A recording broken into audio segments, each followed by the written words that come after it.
তাদের দাবি যে এসআইআরের জন্যই তার মৃত্যু হয়েছে। কি বলবেন? দেখুন, একটা কথা বলি যে এসআইআর নিয়ে খুব বাস্তব এটা, যে বহু মানুষ যারা ভীষণ চিন্তায় আছে, যারা বিশেষ করে মূলত যাদের একটু বয়স হয়েছে, বয়স্ক মানুষ, তারা যখন শুনছে, তারা এসআইআর কী হয়তো তারা বুঝতে পারছে না, কিন্তু তারা যখন শুনতে পাচ্ছে, তারা যখন শুনছে যে এসআইআর হলে ভোটের নাম কেটে যেতে পারে, তাদের নাগরিকত্ব চলে যেতে পারে, এই কথাগুলো যখন শুনছে তারা বিভিন্নভাবে তাদের কানে আসছে যখন, তখন তারা ভীত সন্তুষ্ট হচ্ছে।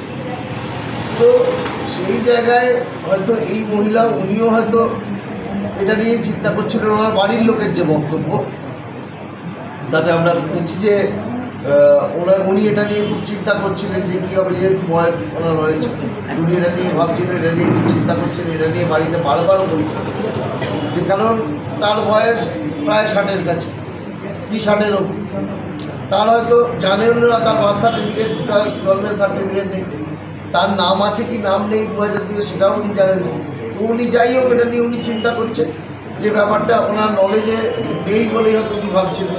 তো যাই হোক, সেই জন্যই হয়তো বাড়ির লোকের বক্তব্য, এই চিন্তা করেই তার এই পরিণতি।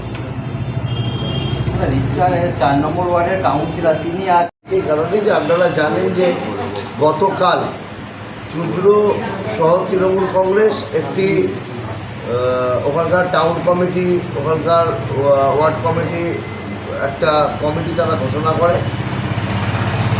কিন্তু যেহেতু আমাদের সারা রাজ্য জুড়ে এসআইআরের কাজ চলছে, যেহেতু সমস্ত টাউন বলুন, ব্লক বলুন, তারা সবাই যেহেতু এসআইআরের কাজে এই মুহূর্তে তারা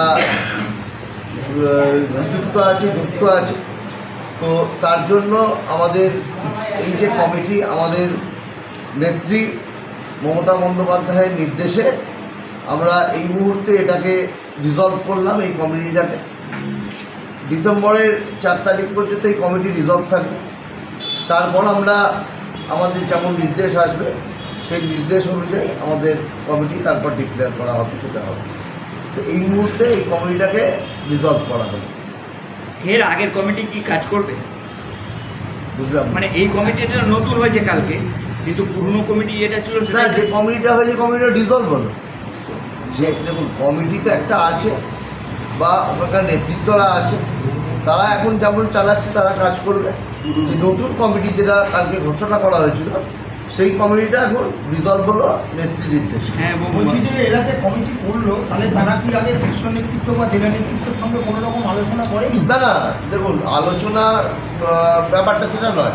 এটা এই মুহূর্তে যেহেতু অন্যান্য জায়গাতেও এখনো বেরোচ্ছে না, তার জন্যই এটা নেত্রীর নির্দেশে এটাকে আমাদের এখন স্থগিত রাখা। তাহলে তো শৃঙ্খলা ভঙ্গ করেছে। কমিটি কার নির্দেশে করা এটা কমিটি কার নির্দেশে নয়, ব্যাপারটা হচ্ছে যে কমিটিটা যখন ঘোষণা করা হয়েছে, সেটা হয়তো তারা ঘোষণা করেছিল, কিন্তু নেত্রী নির্দেশ দিয়েছে যে এই মুহূর্তে যেহেতু এখন সবাই ভোটের কাজের সঙ্গে যুক্ত, এই মুহূর্তে এখন কমিটিটা আলোচনা করতে, কমিটিটা পরবর্তীকালে ডিসেম্বরের 4 তারিখের পর কমিটি আবার দলকে না রাজ্যের একেবারে শীর্ষ নেতৃত্ব এখানে এসেছিল, আশিস দা, সে নিজে হাতে তুলে দিয়েছে, এটা কেন? তারা শীর্ষ নেতৃত্ব এসছে, তারা দিয়েছে, কিন্তু আমাদের যার নির্দেশে স্থগিত করা হচ্ছে যে আমাদের